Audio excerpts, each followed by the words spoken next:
Mesdames, Messieurs, bonjour. Nous saluons très respectueusement nos amis et fidèles téléspectateurs qui avaient l'habitude de nous suivre régulièrement sur notre chaîne,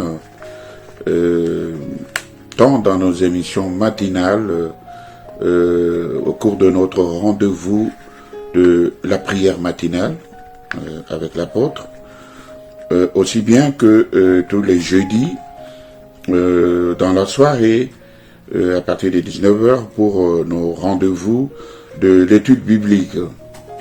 Nous vous remercions pour cette fidélité et nous vous encourageons à garder cette bonne habitude.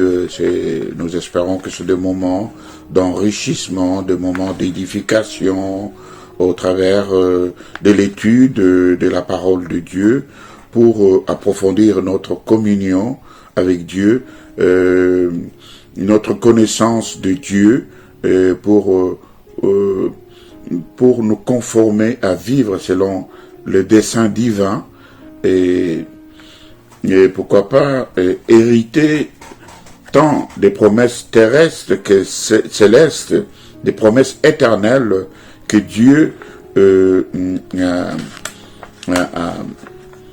a déclarées comme promesses pour ceux qui ont cru en Jésus-Christ. Et en tant que des disciples, j'espère bien que vous avez, vous vous rappelez du moins que je vous avais promis lors de la dernière prestation que nous entamerons l'autre chapitre, celui qui était celui du Saint-Esprit, mais vous remarquerez qu'au cours de cette prestation, de cette émission, contrairement à l'habitude tout à fait analogique et chronologique qui veut que je vous parle du Saint-Esprit par le commencement, c'est-à-dire par le baptême du Saint-Esprit lui-même. J'ai trouvé bon pour ma part de parler plutôt des dons du Saint-Esprit. Pourquoi ne pas parler du baptême? Parce que j'estime, lorsqu'on avait brossé un peu le Saint-Esprit, j'estime que le Saint-Esprit, nous l'avons défini comme étant Dieu lui-même. Le Saint-Esprit comme étant un homme. Et parce que dans le Saint-Esprit, on retrouvait tous les sentiments qui sont dans l'homme. Et on voyait aussi les aptitudes qui sont définis au travers de tous les membres que nous voyons dans l'homme, ainsi que leurs fonctions, et on voyait toutes ces fonctions dans le Saint-Esprit. Alors, j'estime pour ma part que le Saint-Esprit est une expérience vivante, une expérience surnaturelle, que tout homme, que tout enfant de Dieu doit vivre, parce que lors de la rencontre avec le Seigneur Jésus-Christ, lorsque nous le recevons, nous savons que le premier cadeau qu'il nous donne, le premier don, le premier privilège qu'il nous accorde, c'est le don du Saint-Esprit.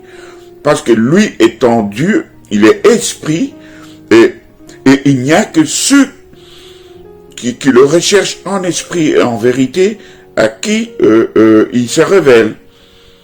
Mais la révélation de Dieu à l'homme vient après la communication, la transmission, le baptême, la réception du baptême du Saint-Esprit. Vous voyez? Donc il faut que le Seigneur passe dans vous par le Saint-Esprit, vous ouvre l'esprit, vous donne l'entendement, la disponibilité du cœur, la simplicité, qu'il touche votre cœur, qu'il brise votre cœur de pierre et qu'il le remplace par le cœur de chair, pour que vous soyez sensibles aux choses divines, aux choses spirituelles, aux choses qui sont notre destinée même sur cette terre des hommes, en tant qu'enfants de Dieu. C'est ainsi que ce chapitre, j'espère que c'est une expérience vivante, c'est une vie en soi, c'est une expérience personnelle pour chaque enfant de Dieu, pour toute personne avec Dieu. C'est comme qui dirais-je que nul n'a rencontré Dieu et qu'il soit resté le même. Parce que lorsque vous rencontrez Dieu, lorsque vous recevez le Seigneur Jésus-Christ comme votre Seigneur, comme votre Sauveur, le glorieux Rédempteur, celui qui a payé le prix pour votre rachat, pour votre libération, vous ne restez plus le même. Vous êtes transformé, vous changez, vous naissez de nouveau. Le vieil homme meurt, vous devenez une nouvelle créature. C'est extraordinaire cette expérience que nous appelons à tout homme de vivre. C'est merveilleux, bien-aimé. Il faut vivre, il faut désirer vivre cette expérience. Il faut vouloir changer, ne plus être le même. Bien, voilà. C'est ainsi que cette expérience étant surnaturelle, je veux que chacun d'entre nous la vive personnellement. C'est pourquoi, parce qu'il y a communication, il y a transmission entre Dieu et vous, entre le Seigneur et vous, entre son esprit et vous. Parce que le Seigneur place d'abord son esprit en vous, car il est écrit que celui qui n'a pas l'esprit de Christ n'appartient pas à Dieu, et celui qui n'a pas l'esprit de Dieu n'a pas Dieu non plus. Est-ce que vous comprenez cela? Donc, si nous pouvons prétendre que nous avons Dieu en nous, que nous connaissons Christ, que nous sommes des chrétiens, nous devons avoir en nous l'esprit de Christ. Et c'est Dieu qui le fait gracieusement. Et il nous le donne gracieusement. C'est un don. Un don, c'est une grâce imméritée. Vous n'avez aucun effort à déployer pour pouvoir mériter cette grâce. Mais tout simplement, c'est dans l'amour de Dieu, dans l'amour incommensurable, l'amour immense que Dieu a de tout homme, en particulier de tout homme pécheur. Dieu lui témoigne cet amour, et quand vous réalisez ce que Dieu a fait pendant que vous étiez encore pécheur, au travers du sacrifice de Jésus-Christ, qu'il a envoyé mourir sur la croix pour vous, c'est en ce moment-là que Dieu vous scelle d'un sceau divin qui est le Saint-Esprit. Et ça, vous devez le vivre personnellement au moment de l'acceptation de Jésus-Christ. C'est pourquoi nous réservons le chapitre du baptême du Saint-Esprit lorsque nous vous parlerons du baptême, du grand thème, le baptême. Dans ce baptême-là, nous vous parlerons du baptême d'eau et du baptême du Saint-Esprit. Vous voyez? C'est pourquoi pour le moment, je ne veux pas beaucoup plus m'attarder sur le baptême du Saint-Esprit, mais j'ai trouvé bon, j'espère que cela rencontrera aussi votre joie, votre consentement, votre satisfaction lorsque nous aurons à partager. J'ai nommé les dons de l'esprit. Et je crois même vous l'avoir promis dans notre précédente prestation. Et ainsi, nous avions autrefois défini le Saint-Esprit. Plutôt, nous l'avons abordé sous l'aspect des missions qu'il accomplit dans les enfants de Dieu, dans les chrétiens. Et par là, précédemment, nous avons parlé de 5 missions que le Saint-Esprit accomplit dans les enfants de Dieu. Et je vous avais raconté une histoire qui est véridique, ce que le Seigneur, après sa mort, 3 jours après, il est ressuscité. Et lorsqu'il est ressuscité, il est apparu aux disciples. En apparaissant aux disciples, il leur a promis, après qu'il ait vécu avec eux un temps, il leur a dit, il est maintenant mieux que je m'en aille au Père. Que je m'en aille à la gloire du Père d'où j'étais venu. Maintenant, j'ai fini la mission de fils, de celui qui de l'agneau qui devait être sacrifié. Mais maintenant, je rentre à ma gloire du Père. Je rentre au Père. La mission du Fils s'est arrêtée là. Elle est merveilleusement et parfaitement accomplie. Mais je ne vous laisserai pas seul. Je serai toujours parmi vous. Et plus même, je serai en vous. Et pour cela, pour que je sois toujours en vous, il faut que je m'en aille. Et là où je m'en irai, j'irai préparer des places pour vous. Et lorsque j'aurai préparé des places, pendant que je serai en train de le faire, je vous enverrai un consolateur, le Saint-Esprit. Et lorsqu'il viendra, il viendra avec ce que nous avons défini comme étant des missions, et nous les avons énumérées par 5. Et la première mission, nous l'avons définie dans Jean chapitre 14, verset 26. Je ne relis pas le texte maintenant parce que nous l'avons lu lors de la première prestation.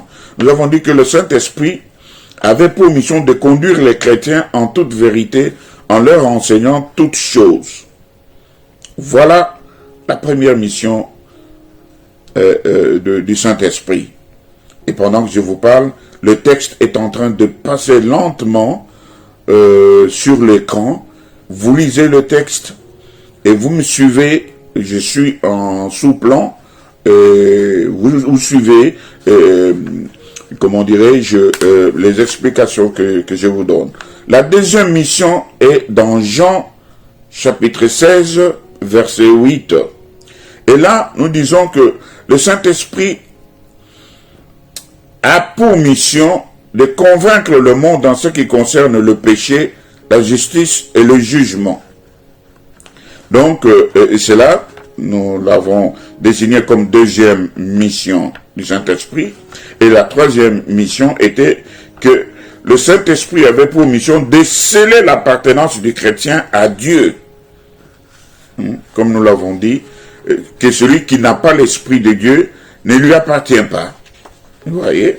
Donc, le Saint-Esprit, il vient sceller l'appartenance du chrétien à Dieu. Donc, sinon, si vous n'avez pas le Saint-Esprit, vous êtes étranger aux choses divines. Vous êtes étranger. Vous n'avez ni part ni lot à ce qui est de Christ et ce qui est de Dieu. C'est le Saint-Esprit qui vous scelle, qui scelle votre appartenance, qui fait que vous appartenez à Dieu. Bien. Et quatrième mission, nous avons dit que le Saint-Esprit a pour mission de donner la puissance aux chrétiens pour témoigner le Christ. Est-ce que vous entendez? Et la dernière mission, nous avons dit que le Saint-Esprit a pour mission de dispenser souverainement les dons. De dispenser souverainement les dons. Et je voudrais que nous puissions aujourd'hui nous attarder sur cette cinquième, ce que nous avons désigné comme cinquième mission, c'est la dispensation souveraine des dons par le Saint-Esprit. Et pour cela, je veux faire ma première lecture. Elle peut être peut-être longue, mais les autres, je les laisserai défiler sur l'écran pour que nous puissions, comment dirais-je, pendant que je serai en train de parler, on nous les fera couler sur l'écran. Voilà, la première lecture, nous la faisons dans le premier épître de Paul aux Corinthiens, au chapitre 12.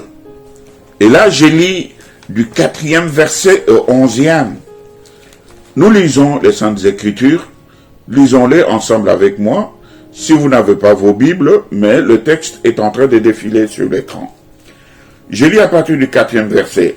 1 Corinthiens chapitre 12, verset 4. Il y a diversité des dons, mais le même esprit. Diversité de ministères, mais le même Seigneur. Diversité d'opérations, mais le même Dieu qui opère tout en tous. Verset 7. Or à chacun, la manifestation du Saint-Esprit est donnée pour l'utilité commune. En effet, à l'un, et c'est là, donc, le verset proprement dit, c'est de 8 à 10, c'est ça, le texte même, le verset 8 à 10, le texte même qui renferme les dons du Saint-Esprit. Lorsqu'on parle des dons du Saint-Esprit, ces dons sont contenus dans ce texte que nous allons lire maintenant. C'est pourquoi j'ai voulu le lire, parce qu'il sera la base même de tout ce que nous aurons à dire ou à partager dans la suite des temps. Au verset 8, en effet, à l'un est donné par l'Esprit une parole de sagesse, à un autre une parole de connaissance, selon le même Esprit, à un autre la foi par le même Esprit, à un autre le don de guérison par le même Esprit, à un autre le don d'opérer des miracles, à un autre la prophétie, à un autre le discernement des esprits, à un autre la diversité des langues, à un autre l'interprétation des langues.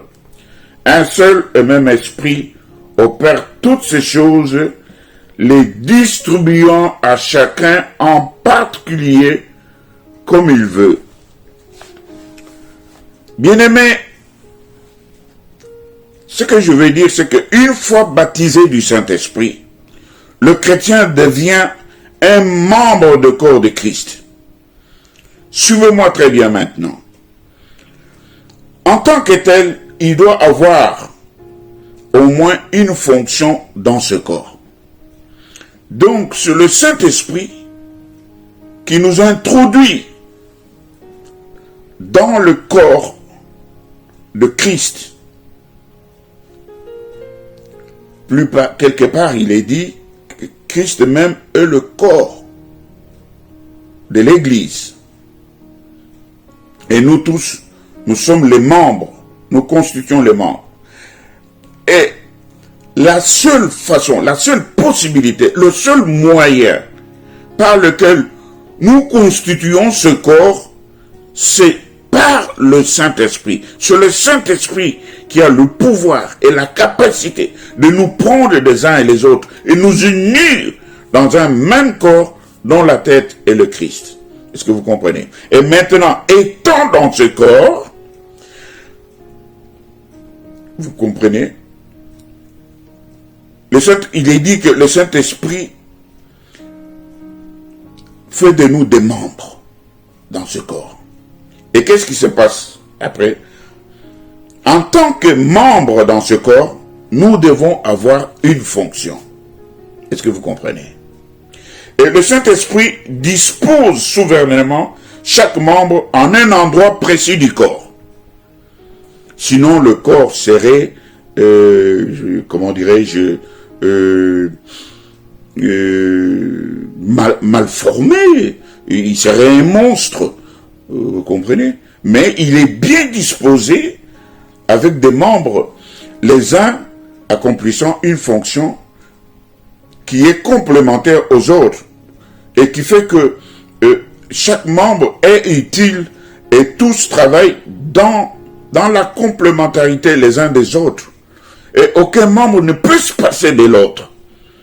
Et il faut que chaque membre dans le corps joue parfaitement le rôle qui lui a été destiné pour que le corps se sente bien et fonctionne normalement.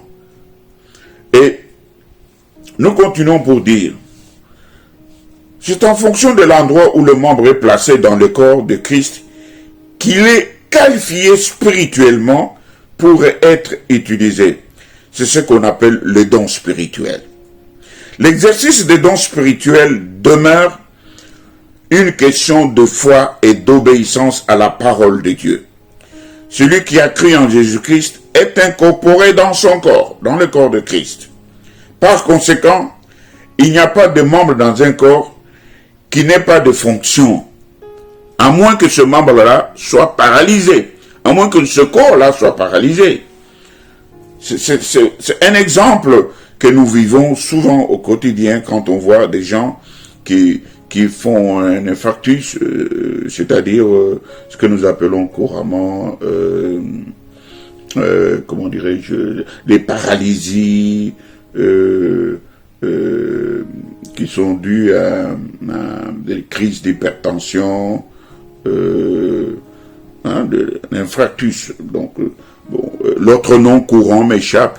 Vous voyez, vous êtes paralysé d'un côté, vous n'avez plus l'usage de votre main, vous voyez votre face, une de vos faces se transforme, vous voyez les paupières tombent, vous voyez la bouche se transforme, parce que les nerfs lâchent, donc vous perdez la fonctionnalité des membres d'un des sphères, qu'il soit gauche ou droit, et c'est là, vous voyez que la personne devient handicapée. Vous comprenez?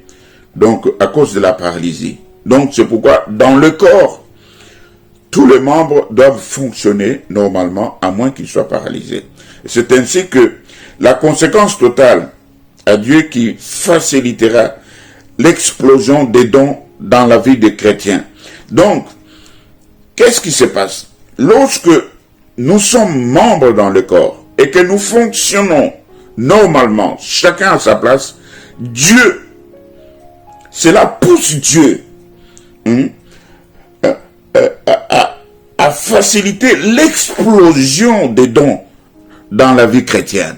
Est-ce que vous comprenez? C'est pourquoi dans chaque église locale, où les gens sont pleins du Saint-Esprit, vous voyez, il y a des manifestations surnaturelles, surprenantes. Je vous dis, une manifestation surnaturelle extraordinaire. Pourquoi? Parce que tous les membres qui sont dans ce corps-là font chacun son travail. Ils s'activent. Donc le corps est en bonne santé, le corps fonctionne, le corps a un bon rendement, parce que tous ces membres sont fonctionnels, chacun à sa place. Vous comprenez? Et c'est ainsi que le Seigneur déverse l'explosion des dons. Lorsque, dans la vie chrétienne, dans le corps, chaque membre est à sa place et fonctionne normalement. Une fois les dons découverts, dans un bien-aimé, dans un enfant de Dieu, il doit être exercé pour l'utilité commune. Et ça, nous le voyons dans 1 Corinthiens, chapitre 12, au verset 7, comme nous l'avons lu. Cela, c'est évitant ainsi, il faut que ça soit ainsi, pour éviter l'étouffement, pour éviter d'éteindre le Saint-Esprit, et pour éviter qu'il soit négligé. C'est pourquoi il faut un leader, un conducteur, un berger, un pasteur, un apôtre, éveillé, aguerri, qui sait découvrir les dons dans les brebis, dans ses enfants. Et lorsqu'il voit ces dons, il les exploite, et il les met en fonction dans le corps. Sinon, lorsque ces dons sont négligés, ils s'étouffent. Lorsque ces dons sont négligés, ils s'éteignent. Mais pour les maintenir éveillés, en effervescence, il faut directement les mettre en pratique. Et nous le voyons aussi dans 1 Timothée chapitre 4, au verset 14, et dans 2 Timothée chapitre 1er, verset 6, où nous voyons l'apôtre Paul exhorter son fils dans la foi, Timothée, et son serviteur, qu'on ne néglige pas les dons du Saint-Esprit qui étaient en lui, qu'il avait reçu lorsqu'on lui avait imposé les mains. Donc, lorsque on vous découvre un don, ne faites plus marche arrière. Ça, je le dis. Faites attention, les bien-aimés qui avaient dans l'église de Dieu, qui avaient reçu un don, vous qui étiez déjà au service, et que, à cause de l'amour de ce monde, vous faites marche arrière, ou vous rentrez à ce que vous avez vomi. Faites attention, vous qui éteignez le Saint-Esprit, vous qui l'attristez, hein, vous qui le négligez. C'est très attention parce que votre condition risque d'être pire que la première. Vous comprenez? Donc, essayez de raviver le Saint-Esprit. Revenez au service du Seigneur. Ravivez le Saint-Esprit, le don que le Saint-Esprit vous a donné. Il n'est pas pour vous. Vous n'avez pas droit de l'étouffer, vous n'avez pas droit de l'attrister, vous n'avez pas droit de l'éteindre, parce qu'il sert à l'usage commun. Il sert à l'Église. Voilà ce que nous attendons. Et nous disons aussi, selon 1 Corinthiens chapitre 12, entre le verset 8 et le verset 10, l'apôtre Paul présente, c'est ça ce que je vous ai dit, il présente ces dons spirituels qui peuvent être regroupés, selon notre étude de ce jour, en 3 catégories. Et là, suivez-moi bien. Il y a les dons de révélation, il y a les dons de puissance, et il y a les dons vocaux. Suivez-moi très bien. Donc, dans ce 9 dons que Christ, que le Seigneur a donné à l'Église, nous avons jugé bon pour bien les étudier, les regrouper en 3 catégories. Et c'est selon leur fonctionnalité. La première catégorie, c'est les dons de révélation. Dans cette catégorie des dons de révélation, nous aurons le don de la sagesse, les dons de la parole de connaissance, de la parole de sagesse, excusez-moi, c'est un peu lapsus lingue, le don de la parole de sagesse, le don de la parole de connaissance, le don de discernement des esprits. Est-ce que vous avez compris? Ça, c'est la première catégorie. Et la deuxième catégorie, dans la deuxième catégorie, nous avons les dons de puissance. Dans les dons de puissance, nous avons le don de la foi, les dons de guérison et le don d'opérer des miracles. Et dans la troisième catégorie, nous avons les dons vocaux. Dans les dons vocaux, nous avons le don de parler en langue, le don d'interprétation des langues et le don de prophétie. Si Dieu nous permet, nous allons parler de tous ces dons ce jour, mais nous allons essayer pour cela d'aller un peu plus rapidement. Et ainsi, j'aborde la première catégorie qui est celle des dons de révélation. Les dons de la parole, dans les dons de révélation, nous avons petit a, les dons de la parole de sagesse. Ça, c'est dans la première catégorie que nous avons désigné comme étant les dons de révélation. Le don spirituel de la parole de sagesse est différent de la maturité spirituelle acquise par les expériences faites dans la vie chrétienne. Est-ce que vous comprenez? Ce don consiste à donner la réponse exacte à un problème qui se pose dans le corps de Christ. Le détenteur de ce don est capable non seulement de discerner clairement la volonté de Dieu, mais aussi de donner les voies et moyens de sortir d'une situation ambiguë. Est-ce que vous comprenez? Le don de la parole de sagesse, c'est un don spirituel. Il ne provient pas de la maturité. Ce n'est pas comme on voit, par exemple, dans nos assemblées, les assemblées qui sont bicamérales, c'est-à-dire là où on trouve le Parlement et le Sénat. Et dans le Sénat, c'est souvent des vieilles personnes qui ont déjà des têtes couronnées, donc c'est-à-dire avec des cheveux gris comme moi là. Et on dit, ah, les vieux, ce sont les sages.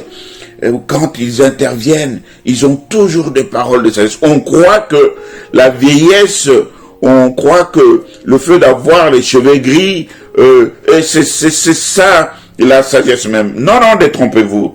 Donc, c'est pas une maturité, ce n'est pas une expérience de la vie ou des faits qu'on a vécu dans la vie et qu'on a acquis, qui constitue maintenant une expérience de la vie. Et on se dit que non, voilà, quand je parle avec sagesse. Oh non, allons consulter les sages. Et souvent quand on parle de ça, on fait allusion aux vieillards dans le village et qui sont assis en dessous d'un arbre. Vous l'écoutez, ou vous allez le consulter, vous lui posez un problème, il vous répond pas, même il répond même à vos énigmes, et vous dites, oh non, mais qu'est-ce qu'il est sage, notre vieux, ainsi de suite. Parfois ce sont des vieux sorciers. Bon, bref. Et là, je voulais dire que le don de la sagesse n'a rien à voir avec ça. Donc, ce don de la sagesse, celui qui en détient, hein, il est capable non seulement de discerner clairement la volonté de Dieu. Là, on voit que les choses divines, mais aussi de donner les voies et moyens de sortir d'une situation ambiguë. Et petit b, nous avons le don de la parole de connaissance. Faites attention, suivez-moi très bien. Ce don ici, dans nos églises, il est beaucoup plus souvent confondu à la prophétie. Quand on voit une personne qui est en train d'exercer le don de la parole de connaissance, souvent on dit qu'il est prophète. Et beaucoup même, dans les églises un peu, qui sont éparpillées un peu partout dans le monde, on voit, parfois ce sont des serviteurs eux-mêmes, parfois ce sont des enfants de Dieu qui exercent ces dons dans nos assemblées, dans nos églises, et ils se nomment prophète tel, prophétesse telle. Hein? Ils ne savent même pas déterminer la nature du don qu'ils ont reçu, entre guillemets, de Dieu, parce qu'ils seraient des dieux, ils comprendraient ce qu'ils ont reçu et ils exerceraient selon l'analogie biblique des Saintes Écritures, du Saint-Esprit, plutôt que de transformer les choses, de prendre la parole de connaissance pour la prophétie. Nous allons décrire la prophétie bientôt et vous verrez la différence qu'il y a entre la prophétie et le don de la parole de connaissance. Le chrétien qui a reçu ce don a la capacité surnaturelle de découvrir et de révéler les informations concernant une personne ou une église locale avec précision pour le bien-être de toute la communauté. Est-ce que vous comprenez?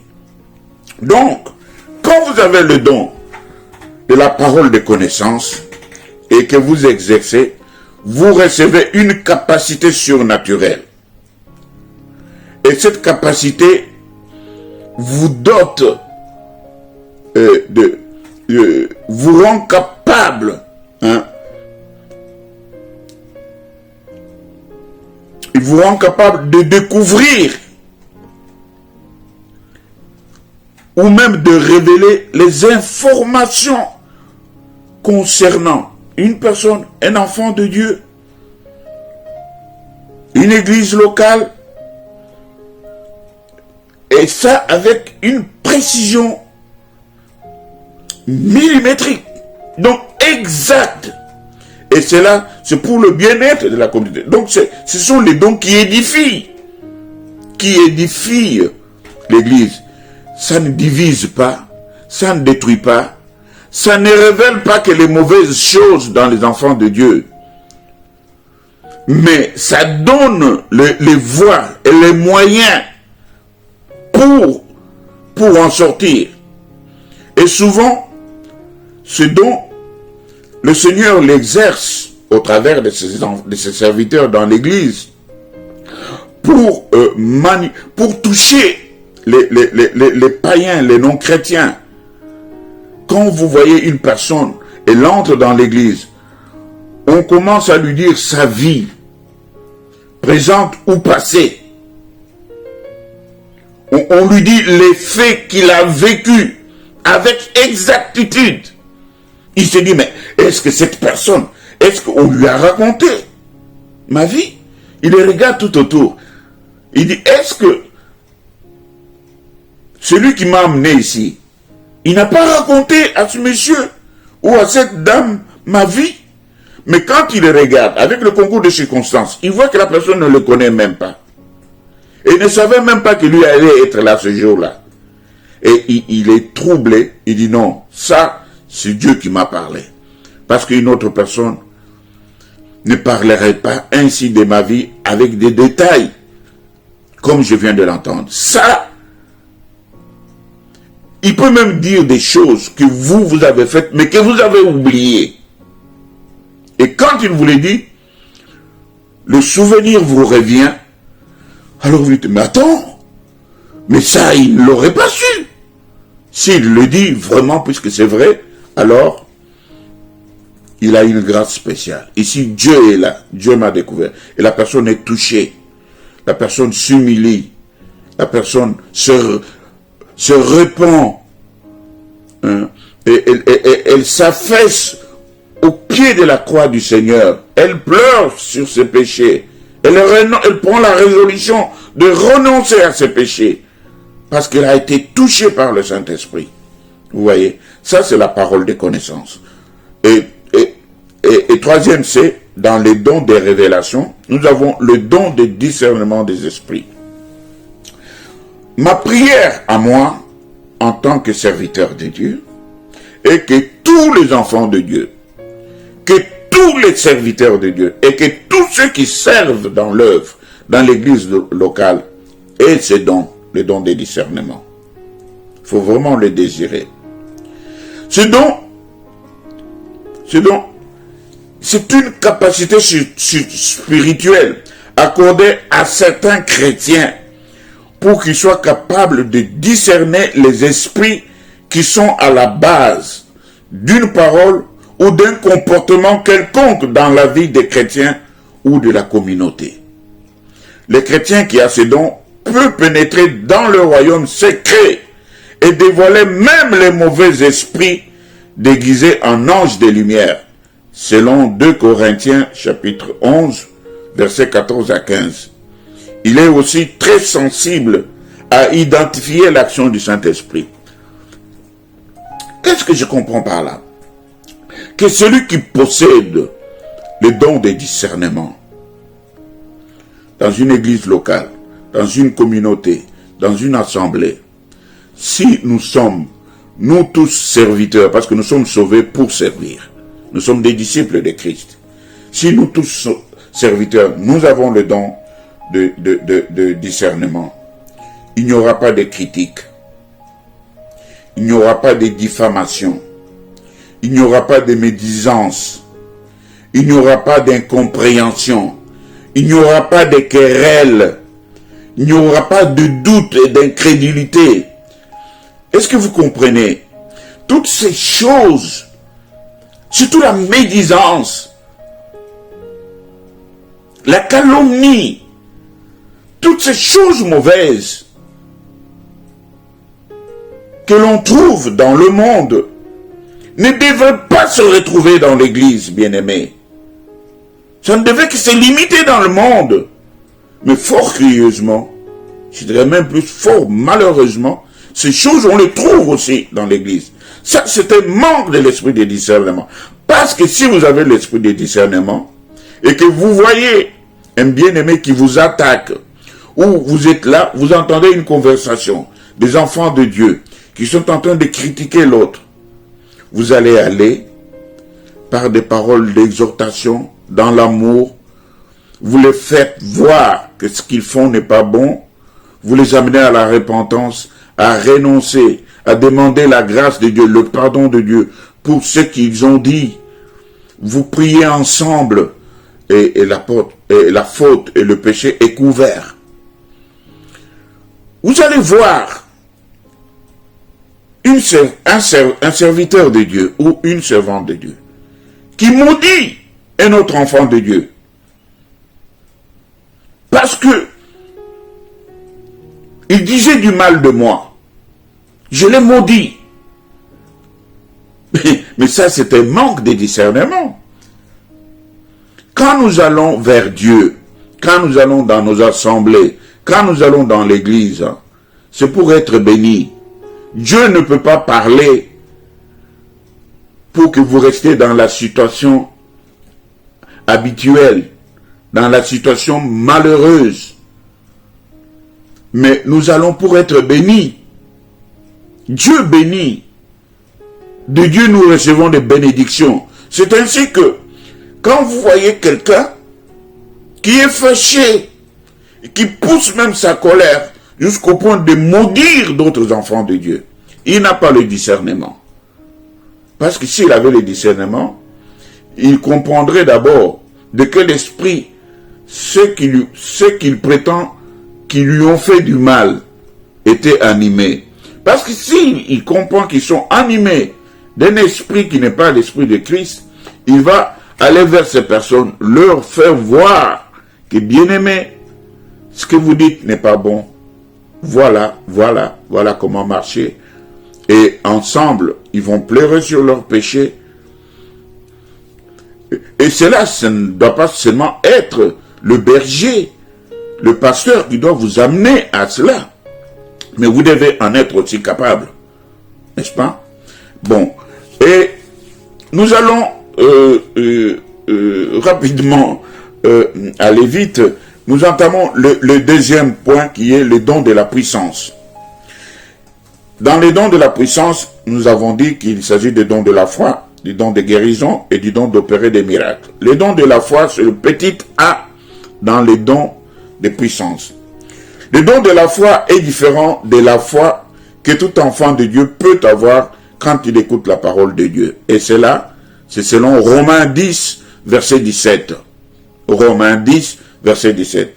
Vous savez, il nous est dit que la foi vient de ce qu'on entend c'est la parole de Dieu. Mais ici, le don de la foi, il est différent de cette foi-là. Celui qui a ce don a la capacité surnaturelle de faire confiance en Dieu et de le voir agir malgré les circonstances. Il s'engage dans des actions parfois audacieuses sur base de la conviction qu'il a reçue de Dieu. Il peut également annoncer d'avance avec certitude un exaucement miraculeux d'une requête ou d'une intervention de Dieu encore à venir. Il se comporte en conséquence sans fixer ses regards sur la situation présente. Bien-aimé, sans me vanter, Dieu m'a fait grâce d'avoir un père qui avait cette grande foi. Dieu m'a fait grâce de travailler avec un homme de Dieu qui a cette sorte de foi. Donc, qui peut dire aujourd'hui, nous allons acheter une parcelle, un endroit où nous célébrerons le Seigneur. Il y en a qui vont le regarder et lui dire, vous avez 10 héros, mais vous projetez acheter un objet, un article qui vous vaut 1000 euros. Et la personne qui dit ça, elle a raison, hein? Elle n'a pas tort. Mais c'est lui qui a 10 euros et qui dit que avec ces 10 euros, je vais acheter une parcelle. Il il a une conviction qu'il a reçue de Dieu, que vous ne connaissez pas, que vous n'avez pas, que vous ne sentez pas, que vous ne pouvez pas comprendre. Vous allez, avec votre raisonnement humain, juger les choses spirituelles, les choses divines. Et on dit qu'il peut également annoncer d'avance, avec certitude, un exaucement miraculeux ou d'une requête ou une intervention de Dieu encore à venir. Il vous dit, puisque nous avons acheté cette parcelle, nous achèterons tout, même cet immeuble. Les gens disent non, écoutez, non, là, tu vas plus loin. Mais quand je vous disais que nous acheterons la parcelle, vous doutiez. Aujourd'hui, vous venez, vous voyez de vos yeux. Vous louez maintenant Dieu dans cette parcelle. Mais c'est ce même Dieu-là qui me dit que nous allons prendre aussi cet immeuble. Voilà le don de la foi qui est différent de la parole que vous écoutez, qui dit que la foi vient de ce qu'on entend.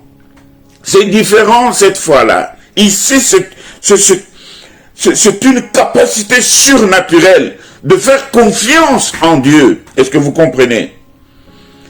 Et de le voir agir malgré les circonstances. Capacité surnaturelle. Oh mon Dieu. Et ça, c'est le don de la foi. Et je vais aller vite. Il y a le don de guérison. Ce don consiste à octroyer régulièrement la guérison totale à des malades de manière surnaturelle. Ceci peut se faire par la seule prière ou parole ou même par l'usage d'un objet, comme nous voyons le mouchoir de Paul, l'ombre de Paul passe, on met le mouchoir sous l'ombre de Paul. Paul passe, son ombre passe sur le mouchoir, on prend ce mouchoir-là, on va l'appliquer sur une personne et la personne est guérie. Ça, nous le voyons dans Acte 19, versets 11 à 12. Est-ce que vous comprenez? Ceci est différent de l'exaucement d'une prière d'un chrétien qui peut faire à Dieu pour la guérison d'un bien-aimé, selon Matthieu 16, verset 18. Ce don s'opère selon la volonté souveraine de Dieu. Est-ce que vous comprenez? Exemple, Paul qui avait ce don, avait été affligé toute sa vie d'une écharde incurable dans sa chair, selon 2 Corinthiens, chapitre 12, verset 7. Il s'était même limité à recommander à Timothée de prendre le vin pour ce mot de ventre pendant que ces mouchoirs pouvaient guérir les malades au loin. Est-ce que vous comprenez ça? Paul était là. Il avait l'écharde comme, comment dirais-je, comme s'il était bossu. Et il avait des yeux qui louchaient. Dans 2 Corinthiens, il dit même aux Corinthiens, vous m'avez aimé, vous m'avez reçu comme un ange. Et même certains d'entre vous, ils auraient arraché leurs yeux pour me les donner. Parce que Paul avait des yeux qui louchaient. Et il savait que l'amour que les Corinthiens avaient pour lui, ils seraient même prêts de se sacrifier, de donner ce qu'ils avaient de meilleur d'eux pour que Paul se sente bien. Vous comprenez? Et lui, Paul, ce mouchoir guérissait les gens. Mais lui-même était là. Il avait l'écharde. Il a prié Dieu. Dieu a dit, Paul, je ne t'enlève pas cette écharde, mais ma grâce seule te suffit. Mais parfois, Paul, qui opérait des miracles et des guérisons, il pouvait regarder Timothée. Timothée était toujours avec lui. Et il souffrait du ventre terriblement. Et il ne pouvait pas le guérir. Il lui a dit, Timothée, ça, c'est le truc de grand-mère. Prends le vin de temps en temps pour une bonne digestion, pour atténuer tes douleurs. Il pouvait même dire parfois à Timothée, applique-toi à faire le sport. Vous comprenez? Il faut faire le fitness. Toutes ces choses, elles ne sont pas nouvelles. Elles ont été recommandées dans la vie des enfants de Dieu.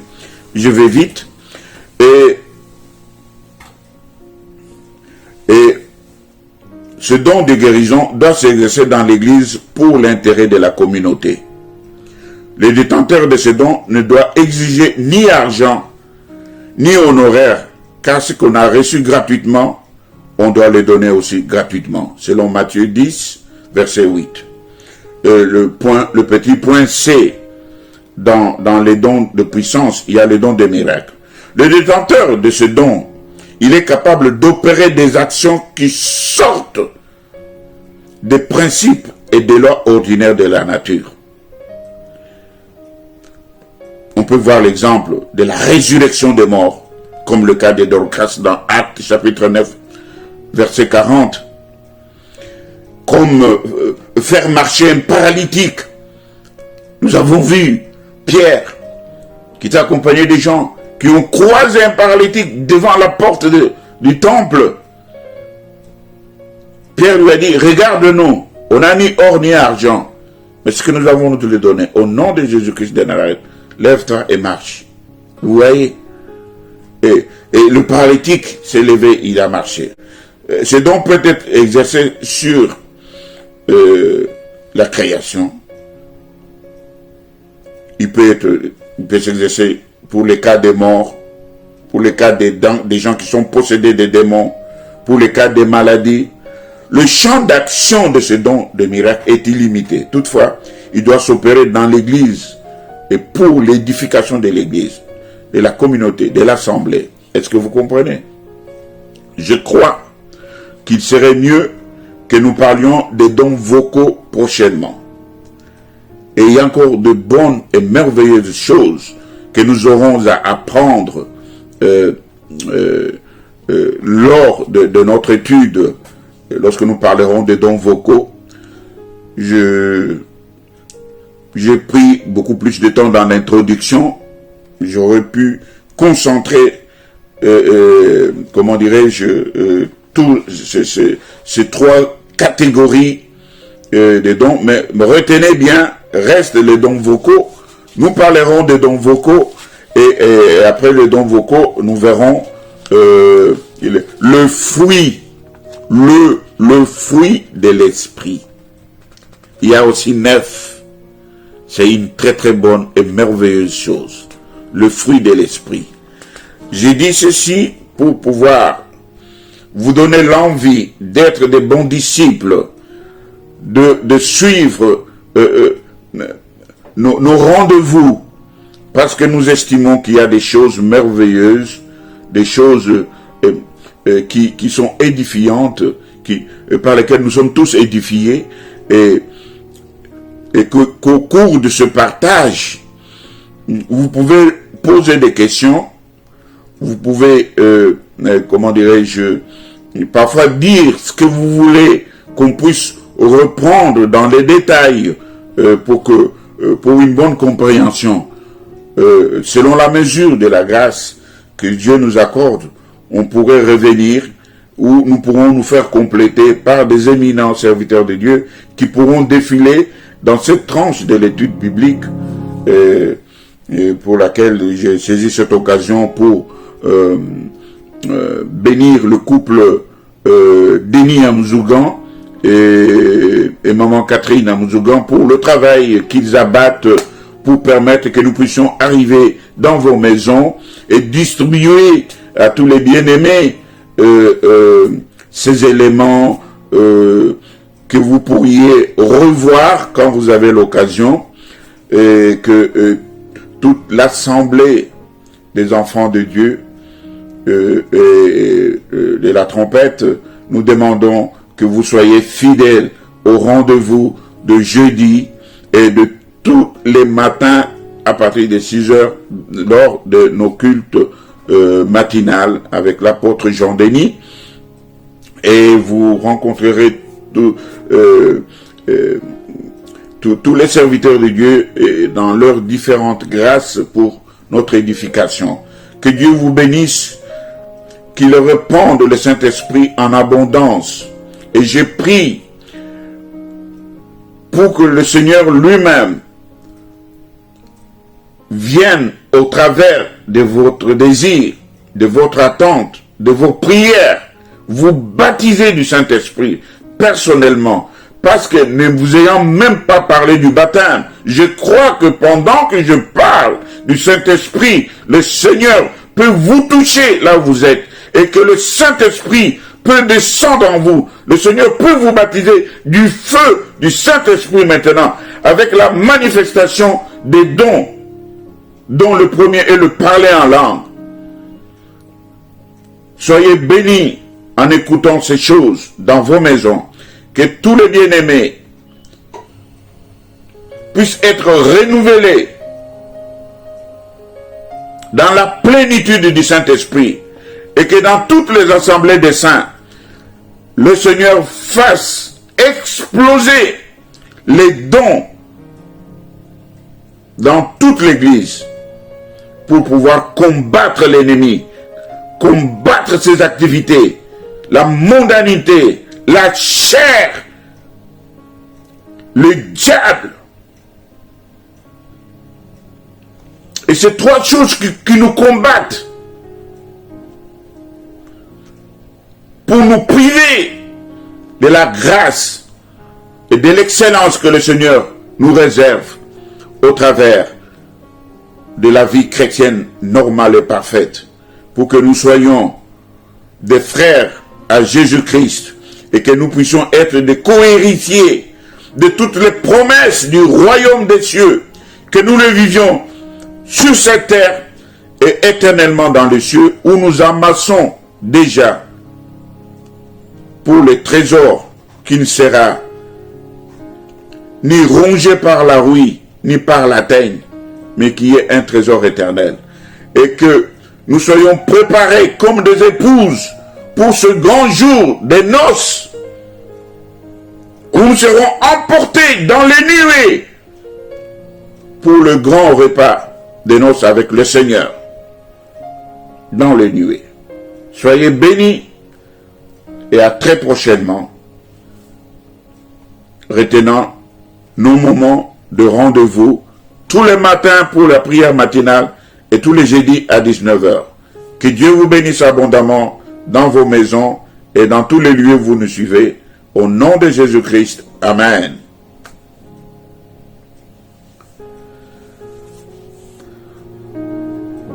Alléluia.